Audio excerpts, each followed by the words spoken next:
Hey guys, welcome back to today's video. Today is Thursday, August 18th, 2022, and today we're going to be talking about the state of Michigan, Tudor Dixon, Gretchen Whitmer, and the competitive governor's race that is expected to hit the ballot this November.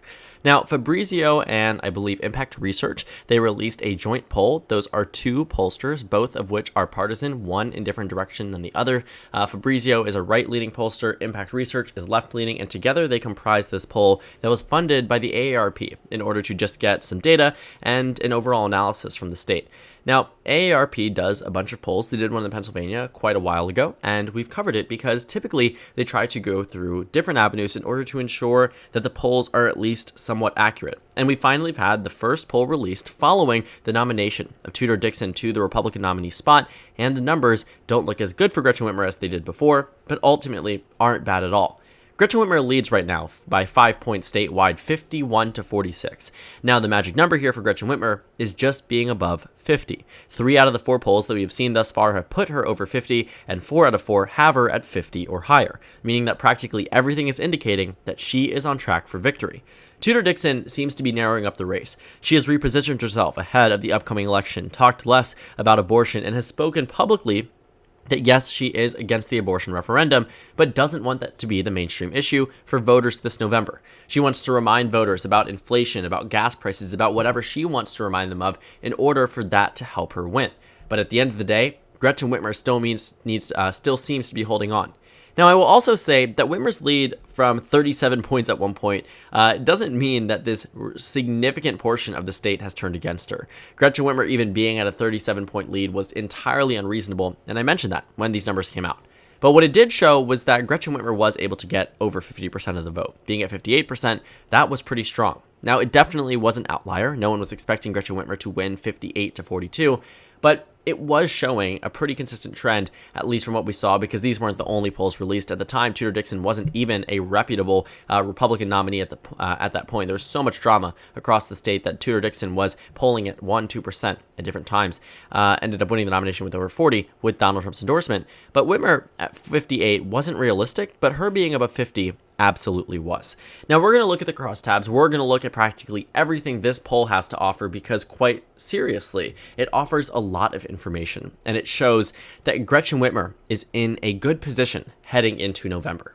Now, to start off, the poll that they have released is one that was taken alongside a generic congressional ballot as well. So the good news is that we will be able to see, are there Republicans voting for Whitmer? Are those who would rather have Republicans in Congress voting for Whitmer? And these questions will be answered as we go through the numbers. So we'll be directly comparing to the generic congressional ballot, which seems to be shifting in favor of the Democrats nationwide. The state of Michigan voted about 2 to 3 points to the right of the nation in 2020 when Joe Biden won that state. So to see it now with the Republican Party doing 2 to 3 points better on the generic ballot from where the rest of the nation is, it makes sense. Actually, no, I was wrong. I misread the number there when I first looked at this poll. Democrats actually lead the generic ballot statewide. So that's actually quite surprising. That actually does not match the data that we have from 2020, which is still good news for the Democratic Party. But the generic congressional ballot is more right-leaning than the governor's race, which answers one of our major questions. Are there Republicans, are there independents that would rather have Republicans in office backing Gretchen Whitmer? And that answer is yes. Taking a look at the numbers, you find that in all of the important demographic groups, Democrats are hitting their numbers. They're easily winning their own base. They're winning independents. They're winning black voters by epic proportions. They're winning college plus educated voters by epic proportions. I mean, what you are finding is that the Democratic Party is hitting every note that they need to. The GOP, on the other hand, isn't doing as well as you might think. About 5% of Republicans answer that they're voting for Gretchen Whitmer. That's comparable to 2% of Democrats saying they're voting for Tudor Dixon. 44% of Republicans, 44% of independents say they're voting for the GOP. 51% say they're voting for the Democrats in the governor's race. Flipped over to the congressional race, it's 43-41 in favor of the GOP. That's a 9-point swing, which means, yes, there are definitively Republicans and independents that are backing Gretchen Whitmer. Republicans win the generic ballot amongst their own base, 93-3, a 90-point advantage. Across the governor's race, an 89-point advantage. There is drop-off, and it isn't super significant, but it is enough to hand Gretchen Whitmer a victory. Again, you find that in all the demographic groups that are so important, Gretchen Whitmer is doing well. Easily winning women, easily winning minority voters, winning older voters, college-educated voters, practically all of these important demographic groups the Democrats typically need in order to win in the way that Joe Biden did or win in the way that Barack Obama did, and you're finding that Gretchen Whitmer does exactly that. Tudor Dixon, on the other hand, doesn't do as well as even a generic congressional ballot amongst the same constituency. These same voters who are saying, we'll vote for Democrats by 2 points, are saying they'll vote for Whitmer by 5. And honestly, this might be an outlier in the sense that Whitmer's lead isn't as large as you might think. Looking at Gretchen Whitmer's favorability rating, you find that it's about +2. All of the voters in the state of Michigan know who it is because she's the governor. 50 to 48 isn't super good, but considering where we are nationally, considering where inflation is, where the roads are in the state, Gretchen Whitmer probably should be on track to lose. In most of these states where you have super competitive governor races, the GOP has a significantly higher chance at victory. Even in Pennsylvania, where the GOP candidate is a lot less calculated and politically smart than Tudor Dixon, but ultimately, that Republican has a higher chance because Gretchen Whitmer is doing so well. And she's also an incumbent, something that definitely helps in midterm elections. She's approved of by 2 points, and it's pretty narrow. It's, again, not super impressive, but Tudor Dixon, on the other hand, even as someone who isn't a statewide elected official, has an unfavorability rating that exceeds her favorability rating by about 3 points statewide. To be in the negative without even being in office means you're doing something wrong, meaning that the character and the persona that you have put on for this political race is not one that voters seem to be taking kindly. Yes, 38% of the electorate finds her to be favorable, but honestly, that's not that impressive, especially knowing that the electorate is so competitive. Why is it that the Republican is down? Unless they've said some things, aka the abortion comments, that are holding them back. Another thing that might actually line up with our question of the abortion issue is the question of what are the most important issues for the congressional race coming up. And amongst Democrats, abortion is up there. Amongst independents, abortion is number 2, and amongst all voters, it's tied with inflation and rising prices. Think about how insane that is to think about, that abortion and inflation are on the same level, where a few months prior to the Roe v. Wade leak, or literally the month prior, you take a look at polls and sometimes abortion would not even rank in the top 10. Voters have been forced to care about issues like abortion. And in the state of Michigan, it's even exemplified by the Michigan Right to Reproductive Freedom Initiative, which is a pro-choice referendum on the ballot that, if it passes, it will enshrine abortion access into law in the state of Michigan.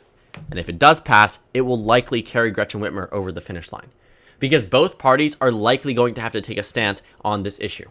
And voters in Michigan largely back abortion in many polls, 55 to 45, 60 to 40, depending on the data source that you look at. That's good news for the Democratic Party, because it means when voters go into it caring about abortion as much as they care about inflation, well, they're likely going to back the Democrat because that's how the majority of the state believes on the issue of abortion. And you find that to be true in the crosstabs coming down to the 2022 questions. I will also say that the approval rating of Biden doesn't seem to be impacting the Democratic Party down ballot. Whitmer's job approval rating is actually better than her favorability rating, meaning that there are voters that think that she's not too likable of a person, but are willing to vote for her and believe that she's doing at least a good job. I think that's a very similar thing that you might actually see happen with other candidates where their persona isn't super good, but in terms of their performance in office, sometimes it's approved of.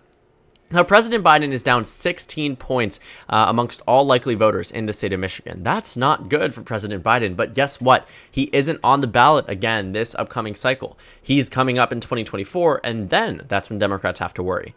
But as of right now, he's doing well, and he's doing fine, and it's nothing that many people have to worry about. Looking at the 2022 ballot, I would also say that one thing I want to point out is that Gretchen Whitmer is still within a reasonable margin of victory for the GOP to potentially overcome. But realistically speaking, it probably won't happen unless something super significant happens on the national level in which Democrats have actually seen an improvement. Amongst likely or registered voters, Biden's approval rating has gone from being down about 18 points nationwide to down just 12. Amongst the generic ballot, you find that Democrats are up 0.5% nationwide, which isn't the most impressive, but it's definitely not as worse as it was, as bad as it might have been in the past. Democrats at different points were down 4-5 points according to Real Clear Politics, 3-4 points according to FiveThirtyEight. To even be up at this point is nothing short of a miracle, and the fact that Democrats have maintained it for nearly 2 weeks now is telling of what they're able to do this November. And looking at the political betting markets, I always reference this because, again, people like to put aside their own personal biases, because when you are spending your own money on the race, even if you are a Democrat and you would wish that Biden would be able to win a state like Wyoming in 2020 or 2024, you're not going to bet that it does. Because if you do, you're going to lose your money, and that's it. But in the state of Michigan, you're finding that 81 cents, yes, for a Democratic share to 19 cents can pretty much just be extrapolated to an 81% chance for Democrats, a 19% chance for Republicans, and that's the way you can treat it. But looking at the 90-day, it was never nearly this large. It has been on the up and up. At different points, actually, the GOP was above the Democratic Party. Then a bunch of scandals plagued the Michigan Republican Party, and they still do, and it becomes very difficult to see how they have a chance at victory. And I haven't even mentioned the 538 forecast that shows Gretchen Whitmer with a 93% chance of victory even following this poll. If you were to just predict the race based off the polls alone, Tudor Dixon, surprisingly enough, unlike many other races, her chances of victory actually seem to increase, but only to 11%. 89 to 11, far from impressive, and nothing short of what I would say a complete and total embarrassment for the Republican Party in the state of Michigan. Because this should be an otherwise easily winnable race. It's a midterm year with an unpopular Democratic president, a swing state from the past presidential cycle. I mean, it isn't even as if the state of Michigan is one that is so solidly Democratic. Barack Obama won the state of Michigan in 2008 by 17 points statewide. You fast forward to 2010, Republicans win the governorship.